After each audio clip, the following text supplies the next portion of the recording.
भारत में राजनीतिक दल भारतीय मतदाताओं को विभिन्न पेशकशों के माध्यम से लुभाने की होड़ में रहते हैं, जिन्हें मुफ्त उपहार या फ्रीबीज के रूप में जाना जाता है। हाल के दिनों में यह प्रवृत्ति काफी ज्यादा बढ़ी है, जहां राजनीतिक दल मतदाताओं के लिए ऐसी पेशकशों के नए नए तरीके आजमा रहे हैं, क्योंकि पारंपरिक मुफ्त पानी और बिजली अब चुनावी उपहार के रूप में भी पर्याप्त नहीं रह गए हैं।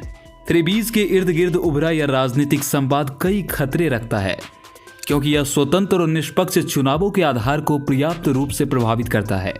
चुनाव से पहले के ऐसे अव्यवहार्य वादे मतदाताओं द्वारा सूचित निर्णय ले सकने की क्षमता को प्रतिकूल रूप से प्रभावित करते हैं। इस परिदृश्य में फ्रीबीज कल्चर की अभिकल्पना, निष्पादन और जवाबदेही में व्याप्त अंतराल को दूर करने की आवश्यकता महसूस होती है। हर विचार या मत के दो पहलू होते हैं। आज हम फ्रीबीज को दोनों पहलू से आपको विस्तार से बताएंगे। अगर आप चैनल पे पहली बार आए हैं तो चैनल को सब्सक्राइब करना बिल्कुल मत भूलिएगा। भारत में फ्रीबीज का सकारात्मक पक्ष। कल्याणकारी योजनाओं का आधार। फ्रीबीज में केवल चुनाव पूर्व के अव्यवहार्य वादे ही शामिल नहीं है, बल्कि कई सेवाएं भी शामिल है जो सरकार अपने संवैधानिक दायित्वों, राज्य नीति के निदेशक सिद्धांत के तहत नागरिकों को प्रदान करती है, जैसे सार्वजनिक वितरण प्रणाली यानी कि पीडीएस, मुफ्त कोविड वैक्सीन और महात्मा गांधी राष्ट्रीय ग्रामीण रोजगार गारंटी अधिनियम यानी कि मनरेगा, मध्याह्न भोजन योजना, मिड डे मील स्कीम पहली बार वर्ष 1956 में तमिलनाडु के मुख्यमंत्री के कामराज द्वारा फ्रीबीज के रूप में ही शुरू की गई थी, जिसे फिर एक दशक बाद राष्ट्रीय कार्यक्रम के रूप में अपना लिया गया। एनटी रामाराव द्वारा आंध्र प्रदेश में 2 रुपये प्रति किलोग्राम चावल का वादा वर्तमान में कार्यान्वित राष्ट्रीय खाद्य सुरक्षा कार्यक्रम का मूल आधार है। तेलंगाना की राइथू बंधु और ओडिशा की कालिया योजना किसान सम्मान निधि की अग्रदूत है। निम्न वर्ग का उत्थान। चूंकि तुलनात्मक रूप से निम्न स्तर के विकास वाले राज्यों में गरीब आबादी का प्रतिशत अधिक है, इन राज्यों में निचले तबके के उत्थान के लिए फ्रीबीज अधिक उपयोगी सिद्ध होते हैं। फ्रीबीज के नकारात्मक प्रभाव। सार्वजनिक व्यय का अपवाह। अधिकांश मामलों में फ्रीबीज अंततः सार्वजनिक व्यय के अत्यधिक और अनावश्यक अपवाह या निकासी का कारण बनते हैं और राज्यों के आर्थिक बोझ को बढ़ाते हैं, जबकि अधिकांश भारतीय राज्य पहले ही खराब वित्तीय स्थिति से प्रभावित है और उनके पास सीमित राजस्व संसाधन ही मौजूद है। किसी के लिए उपहार, किसी के लिए आपदा। उपभोक्ता लाभार्थियों के लिए कीमतों को कम करने के परिणाम स्वरूप सरकार औद्योगिक और वाणिज्यिक के अनुबंधों को अधिभारित करती है ताकि आंतरिक वित्तीय संतुलन बनाए रख सके। इसके परिणाम स्वरूप उभरते उद्योगों की प्रतिस्पर्धात्मकता कम हो जाती है, जिससे सुस्त औद्योगिक वृद्धि और वाणिज्यिक मूल्य वृद्धि की स्थिति बनती है। इसीलिए प्रश्न यह नहीं है कि लाभार्थियों के लिए फ्रीबीज कितने सस्ते हैं, बल्कि यह है कि दीर्घावधि में वे अर्थव्यवस्था, जीवन की गुणवत्ता और सामाजिक सामंजस्य के लिए कितने महंगे साबित हो सकते हैं। राजकोषीय घाटे की वृद्धि। सब्सिडी और फ्रीबीज सरकारी राजस्व का दबाव बनाते हैं, जिससे राजकोषीय घाटा बढ़ता है और ब्याज भुगतान में वृद्धि होती है। मतदाताओं के सूचित निर्णयन का विकृत होना।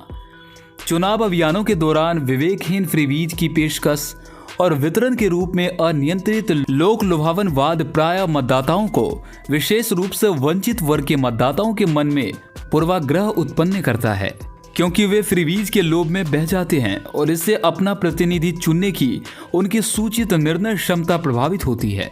अस्थायी प्रकृति। ये फ्रीबीज कई बार पहले सार्वभौमिक, फिर वैकल्पिक, फिर अधिभार के रूप में नकारात्मक संक्रमण से गुजरते हैं, जहां ये पेशकश केवल तब तक मान्य होते हैं जब तक कि मौजूदा सरकार वित्तीय बाधाओं का सामना नहीं करने लगते हैं और इन लाभों को वापस लेने के लिए विवश नहीं हो जाते हैं। निजी वस्तु आधारित फ्रीबीज।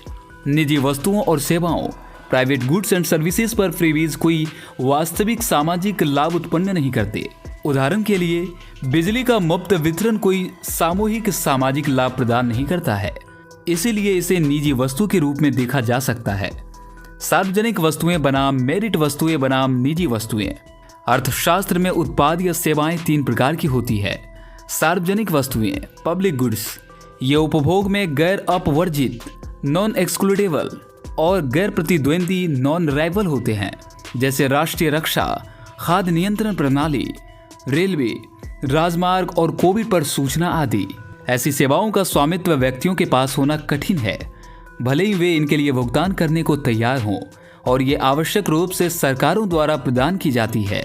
मेरिट वस्तुएं, मेरिट गुड्स, शुद्ध सार्वजनिक वस्तुओं के विपरीत मेरिट वस्तुएं बाजार के माध्यम से प्रदान की जाती है, लेकिन आवश्यक नहीं है कि ये सामाजिक कल्याण को अधिकतम करने के लिए पर्याप्त मात्रा में उपलब्ध हो, जैसे शिक्षा, स्वास्थ्य देखभाल, कल्याण सेवा, आवास, अग्नि सुरक्षा, अपशिष्ट संग्रह, सार्वजनिक पार्क आदि। ये व्यक्तिगत स्तर पर व्यक्तियों द्वारा प्राप्त किए जा सकते हैं और वृहद समाज को कुछ लाभ प्रदान कर सकते हैं। उदाहरण के लिए, कोई व्यक्ति ऐसा मास्क खरीद सकता है जो कोविड को दूसरे व्यक्तियों में फैलने से रोकेगा और सामाजिक भलाई को बढ़ावा देगा। इसीलिए सरकार द्वारा मास्क का मुफ्त वितरण करना न्यायोचित है। निजी वस्तुएं, ऐसा उत्पाद या सेवा जो निजी स्वामित्व वाले व्यवसाय द्वारा उत्पादित होता है और खरीदार की उपयोगिता या संतुष्टि को बढ़ाने के लिए खरीदा जाता है। बाजार अर्थव्यवस्था, मार्केट इकोनॉमी में उपभोग की जाने वाली अधिकांश वस्तुएं और सेवाएं निजी वस्तुएं ही हैं और उनकी कीमतें कुछ हद तक आपूर्ति और मांग की बाजार शक्तियों द्वारा निर्धारित की जाती है। इन्हें व्यक्तिगत स्तर पर प्राप्त किया जा सकता है और ये व्यक्ति को ही सबसे अधिक लाभ प्रदान करते हैं। इससे कोई वास्तविक सामाजिक लाभ प्राप्त नहीं होता है। बिजली के मुक्त या रियायती वितरण के साथ स्वच्छता आंदोलन की तुलना कर मेरिट और निजी वस्तुओं के बीच के अंतर को स्पष्ट किया गया है। आगे की राह, कल्याण और फ्रीबीज के बीच अंतर को समझना। फ्रीबीज को आर्थिक दृष्टिकोण और करदाताओं के पैसे के संबंध में समझा जाना चाहिए। सब्सिडी और फ्रीबीज के बीच के अंतर को समझना भी आवश्यक है, क्योंकि सब्सिडी न्याय संगत है और विशेष रूप से लक्षित लाभ विशिष्ट मांगों की पूर्ति का उद्देश्य रखते हैं। फ्रीबीज इनसे अलग है, जो राजनीतिक लाभ के लिए लोक लुभावन पर अधिक आश्रित है। धन का तार्किक और निर्देशित उपयोग, सरकारों और राज्यों में जरूरतमंदों की सहायता के लिए सब्सिडी कार्यक्रम के सृजन की क्षमता होनी चाहिए, लेकिन ऐसे कार्यक्रमों को बुनियादी सुविधाओं में अधिक निवेश करने के लिए एक स्पष्ट तर्क प्रदान करना चाहिए और राज्य के आर्थिक हितों को बनाए रखने के लिए धन के उपयोग का स्पष्ट निर्देश होना चाहिए। मतदाता जागरूकता, लोकतंत्र में फ्रीबीज की प्रवृत्ति को अवरुद्ध करने या इसकी अनुमति देने की शक्ति मतदाताओं के पास होती है।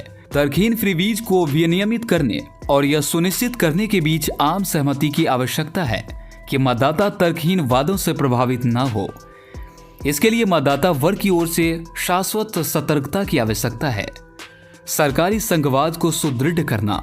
सरकारी संघवाद कोऑपरेटिव फेडरलिज्म केंद्र और राज्यों के बीच समन्वय का निर्माण करेगा ताकि वे राष्ट्रीय विकास एजेंडा की ओर ध्यान केंद्रित कर सकें।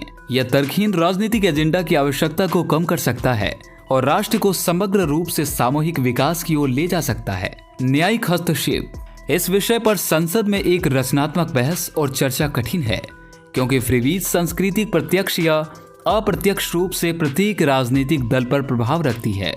इसीलिए उपायों का प्रस्ताव करने के लिए न्यायिक हस्तक्षेप और भागीदारी की आवश्यकता है। सर्वोच्च न्यायालय ने हाल ही में राजनीतिक दलों द्वारा दिए जाने वाले उपहारों को विनियमित करने के तरीके पर सिफारिशें देने के लिए एक शीर्ष प्राधिकरण के निर्माण की अनुशंसा की है। ईसीआई की आदर्श आचार संहिता को प्रबल करना। भारत का निर्वाचन आयोग सूचित मतदाता व्यवहार के हेरफेर को रोकने के लिए चुनाव घोषणा पत्र को प्रभावी ढंग से विनियमित करने हेतु राजनीतिक दलों और उम्मीदवारों के मार्गदर्शन के लिए आदर्श आचार संहिता को लागू करने पर विचार कर सकता है। फ्रीबीज के बजाय कौशल विकास पर ध्यान देना। किसी आदमी को मछली दी जाए तो वो एक दिन पेट भर सकेगा, लेकिन उसे मछली पकड़ना सिखा दिया जाए तो वो जीवन भर के लिए अपना पेट भरने में सक्षम हो जाएगा। इस दृष्टिकोण से लोगों को फ्रीबीज देने के बजाय उन्हें उपयोगी कौशल प्रदान अधिक बेहतर होगा। बुनियादी आवश्यकताओं के क्षेत्र में सब्सिडी प्रदान करना सकारात्मक दृष्टिकोण है, जैसे छोटे बच्चों के लिए मुफ्त शिक्षा और स्कूलों में मुफ्त भोजन। यदि राजनीतिक दल प्रभावी आर्थिक नीतियों की राह पर आगे बढ़ते हैं, जहां कल्याणकारी योजनाओं की लक्षित आबादी तक बेहतर पहुंच हो, तो आधारभूत संरचना और विकास अपना ध्यान स्वयं रख लेंगे और लोगों को इस तरह के फ्रीबीज की आवश्यकता नहीं होगी। आशा करते हैं आपको यह वीडियो काफी ज्यादा पसंद आई होगी।